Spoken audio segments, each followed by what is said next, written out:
여러분 안녕하십니까? 세계 곳곳에서 발생한 개벽 소식을 전해드리는 뉴스 더 개벽 시작합니다.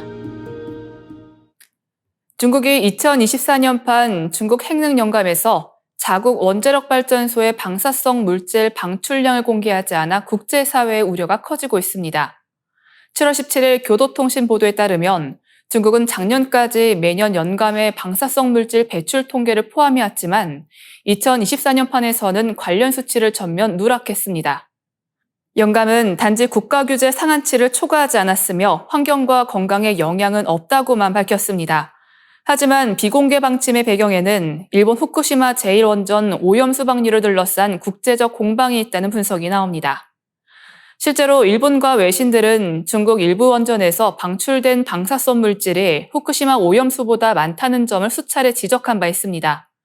중국이 2021년 발간한 중국 핵능 영감을 분석한 자료에 따르면 2020년 한 해 동안 중국 전체 원전에서 배출된 삼중수소 총량은 무려 1,054테라베크렐에 달했습니다.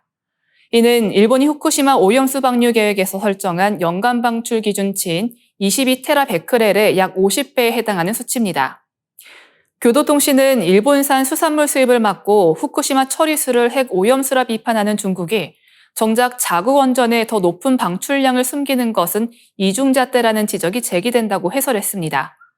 실제로 2021년 측정된 중국 내 17곳 관측 지점 중 13곳에서 삼중수소 농도가 후쿠시마 기준을 초과한 것으로 나타났습니다.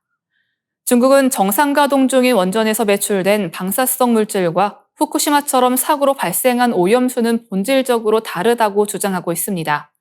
그러나 일본의 방류를 문제 삼으며 지난 2023년 8월 일본산 수산물 수입을 중단한 뒤 최근 들어 조건부로 수입을 재개한 행보는 정책의 일관성에도 의문을 던지고 있습니다. 원자력의 투명성과 국제 신뢰가 중요한 시점, 방사성 물질의 공개 여부를 둘러싼 중국의 선택이 향후 외교적 긴장과 불신을 키울 수 있다는 우려가 커지고 있습니다.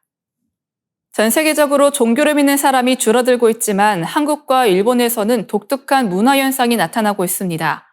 미국 퓨 리서치 센터가 최근 발표한 조사에 따르면 한국과 일본은 종교 인구 비율이 세계 주요국 중 최하위권에 속하면서도 점쟁이나 예언가의 운세에는 높은 관심을 보이는 것으로 나타났습니다. 퓨 리서치 센터는 2023년부터 2024년까지 세계 36개국을 대상으로 종교의식과 신앙 태도에 대해 조사했습니다. 그 결과 자신이 종교를 갖고 있다고 응답한 비율은 태국, 스리랑카, 방글라데시, 인도네시아, 튀니지 등에서는 100%에 달했으며 인도와 이스라엘에서도 절대 다수가 종교를 믿는다고 밝혔습니다. 반면 일본은 단 44%만이 종교를 갖고 있다고 응답해 전체 조사국 중 최하위를 기록했고 한국도 51%로 36개국 중 32위에 머물렀습니다.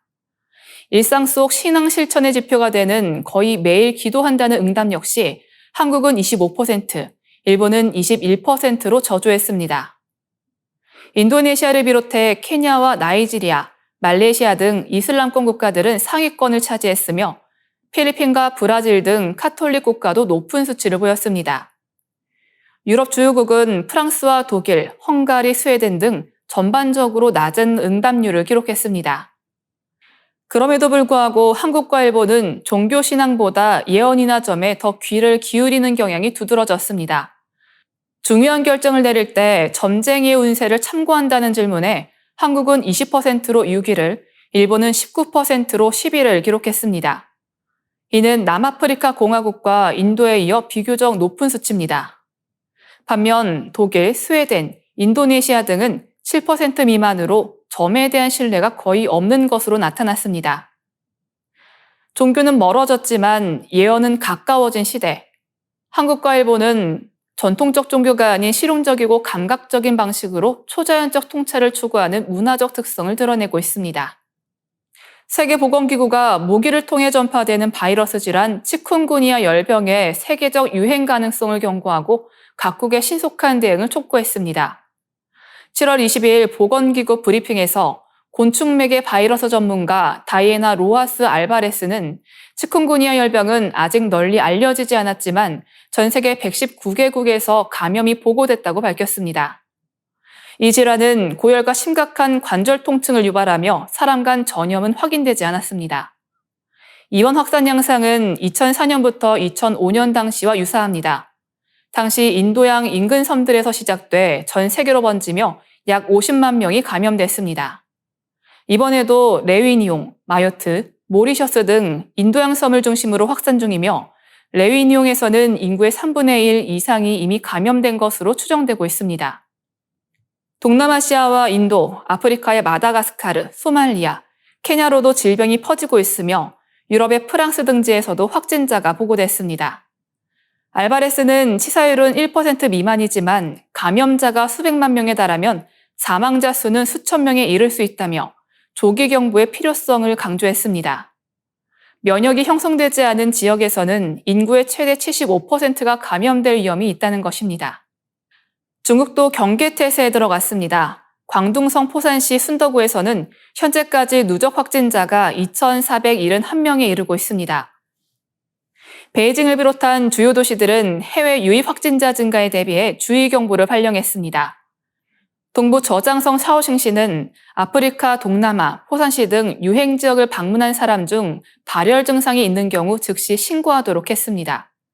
광둥성 질병예방통제센터의 허젠펑 부주임은 환자 대부분은 가벼운 증상이지만 신생아와 고령자, 기저질환 보유자는 각별히 주의해야 한다고 밝혔습니다. 세계보건기구는 각국이 치쿤구니아 열병의 위험성을 인식하고 감염병 대비 시스템을 조속히 강화할 것을 거듭 촉구했습니다. 국립천문학계가 우주의 미스터리에 한 걸음 더 다가섰습니다. 서울대학교 황우선 교수 연구팀이 지금까지 전 세계적으로 10여 개만 알려졌던 아무그나 후보를 무려 142개나 찾아냈습니다. 이는 기존 발견보다 10배 이상 많은 수치로 우주의 구조 형성과 암흑물질 연구에 중대한 전환점이 될 전망입니다. 이번 연구는 RS15 전파망원경과 대시 레거시 영상 탐사 자료를 종합 분석해 진행됐습니다. 연구팀은 중성수소가스에서 방출되는 전파신호 344건 중 주변 은하와 겹치지 않고 고립된 천체들을 선별했습니다. 이후 광학, 자외선, 적외선 영상으로 별빛이나 먼지 흔적이 전혀 없는 142개 천체를 최종 암흑은하 후보로 확정했습니다. 암흑은하는 별도 빛도 없이 오직 암흑물질과 중성수소가스로만 이루어진 천체입니다. 망원경으로는 보이지 않지만 우주의 구조를 결정짓는 중력의 주된 근원으로 여겨지는 암흑물질의 성질을 이해하는 열쇠로 평가받고 있습니다. 이번 발견은 장기간 난제로 남아온 잃어버린 딸린 은하 문제 해결에도 단서를 제공할 것으로 기대됩니다.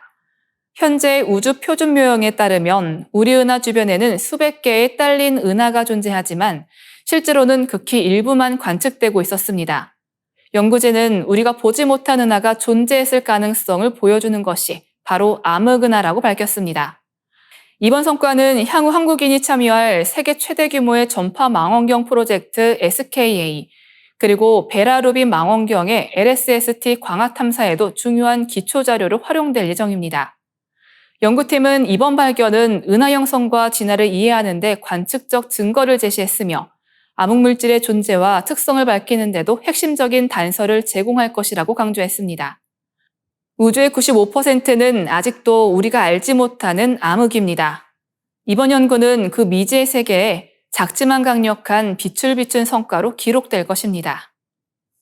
이상으로 뉴스 더 개벽 마치겠습니다. 시청해주신 여러분 감사합니다.